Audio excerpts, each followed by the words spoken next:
What's going on, guys? Leo here. Not financial advice, not a financial advisor. So today we are looking at Solana against USDT Tether, which is a stable coin. If you're not aware what that is, it's basically like kind of like a synthetic dollar. It's supposed to be backed, but who knows whether it really is. So a couple things I'm gonna go over here is the overall count, and then I'm also going to talk about one of the trade setups that some Elliott wave traders look for. Um, and Yeah, so let's go ahead and start. So first thing that I like to do is I like to look at big picture, right? So it's better to start on the highest time frame and work your way down rather than starting on a small time frame and working your way out. So I'm going to go ahead and take a look at the computer algorithms that I talk about with y'all. So, whenever I'm coming in here and taking a look at an asset, I'm going to start from the absolute low, right? And I'm just going to look for algo participation. Okay, so right there, you notice that what I've done is I've pulled my measured move here, or Fibonacci retracement. And so this red line is going to be your 50% retracement. You notice exactly on that 50% retracement, they started buying, right? So they started buying the price up. Other thing that you want to take a look at is here's your swing, right? And so price has broken your swing here. So that's going to be your first sign of a trend change. So whenever that happens, you pull up your measured move, see price come back to that 50, algos engage, you get that real strong bullish bar, and prices are trending off. So now that the price it's running away from these computer algorithms, what they're going to do is they're going to pull from high. So they're going to pull from this high where they pulled before to a new high. And we'll just do the same thing and we'll look for participation. So not there. Okay, so right there, look how exact that is. I mean, you're within what, a couple of cents of it hitting that 50% retracement. So you'd be loading up there, right? If you count out your Elliott wave, 1, 2, 3, 4, 5. Okay, well now we're getting a retracement here. I know it's an extended move for a third wave. We're coming back down to the 50. I'm going to go ahead and load up there, uh, and then the trend would continue on.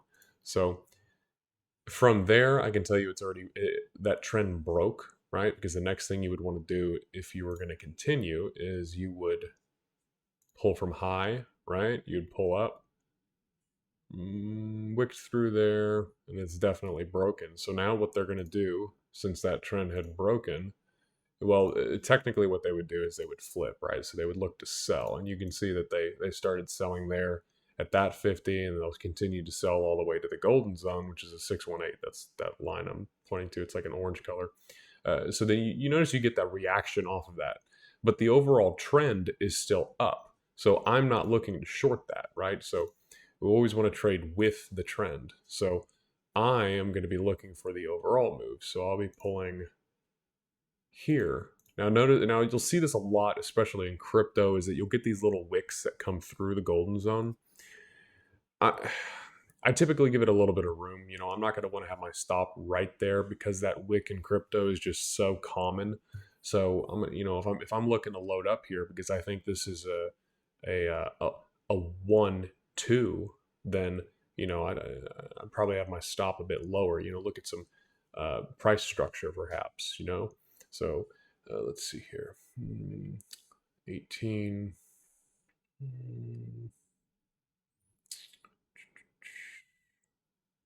So I would probably put my stop right around 17, 18. If you notice over here, just below where I have the line, you'll see a little low volume node there, right at that 18, 20 cent mark. That's probably where I would stick it because I want to have it on the other side of a low volume node because I know that's a very high probability you're going to see a reaction there. So if you have a 50% or if you have a 618 coming up and you see a low volume node over on your volume profile, I typically like to have my stop orders below a low volume node. It makes it much more likely that I won't get stopped out with wicks like that. So from there, what it appears to me is we put an ABC. I think that's a very clear. There's only 3 waves coming down. Now what we do see for an X wave is we get an ABC structure for an X, which is a failure to continue the trend. So then price corrects yet again with an ABC, right? So from there you have a 1, 2, 3, get a triangle for the 4. And so this is the trade I'm going to talk about. out just in a moment. The next thing I want to talk about is the, that's right. So we're going to pull the next algorithm then, right? So first thing that you should notice is that price has gone, it's blown past the -236, which is your green line here. And so just like they did down here, they're going to pull from the highs to a new high.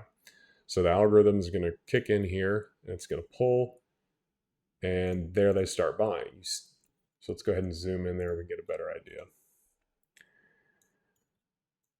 All right, so these algorithms that these hedge funds and institutions use will be kicking in there at the 50. You notice that big strong reaction right at the 50. I mean, that's, it's exact. It's right there. This line is going to be your median line. It's very likely to get a pivot off of that. So you get that reaction. A lot of scalpers will go in there and just scalp out, a percent or two. So then it comes back down to the golden zone. You get another reaction because they're engaging there at the golden zone to buy. And then that's what forms our little triangle here.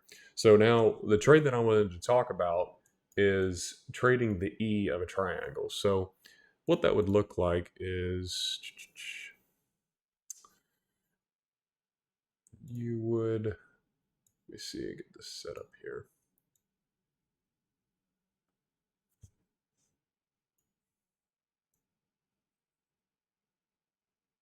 Okay, so let's say that you load up here on the E. You would want to have your stop order below the C, right? Because if the E goes past the C, well, now your triangle's invalidated. And what I like to do, just like I said before, is I like to have my stop below a low volume node. So another thing that I like about this trade is you can see here how the volume just drops off, right? So I would have my stop order probably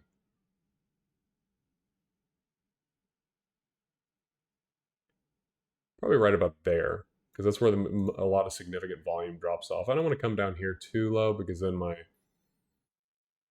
actually, what's my risk to reward on that? If I do that, let's see, you get 20. Actually, I like that. You get a 5-to-1 risk to reward.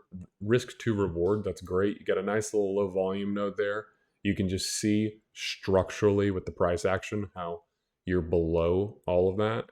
So even if the triangle is wrong, just based on volume profile alone, just based on the fact that the trend is still continuing up, even if this count on Elliott wave is wrong, it's very likely that this low volume node would hold. So if prices were to come down there, that's why I like to have my stop order on the other side of a low volume node.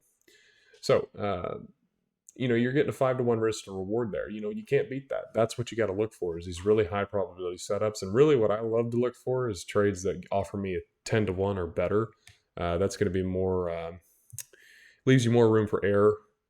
You start getting into these trades that are 1-to-1, 2-to-1. You really need to have those high risk to reward setups. That's really what's going to help your account grow. And as you're learning to do swing trades, the higher risk to reward, the better, because if you have 10 losers in a row and you have a 10-to-1 risk to reward, you get one winner and now you're break even again.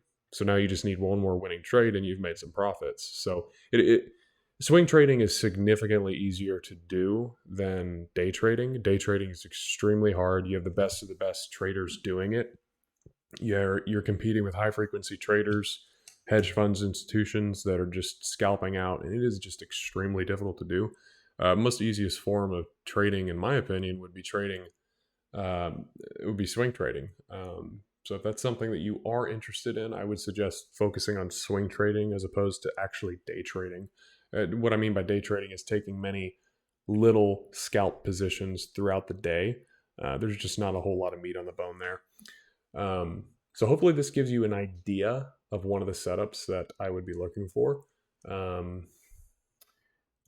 Other thing that we could be talking about, okay, so targets, right? So the first target here that these computer algorithms is going to have, right, is going to be the -236. Then they're going to have the 618 after that. So that's why I've got two different targets there. We have a very nice pitchfork here that is holding prices. You can see how it's being respected. So I think that fits well with the price. Um, Other than that, there's not a whole lot else to talk about on Solana. If anything changes, I'll post an update video, but hopefully y'all were able to learn something from this video, and I'll talk to y'all soon. Oh, like, share, subscribe, and all that stuff. Thanks.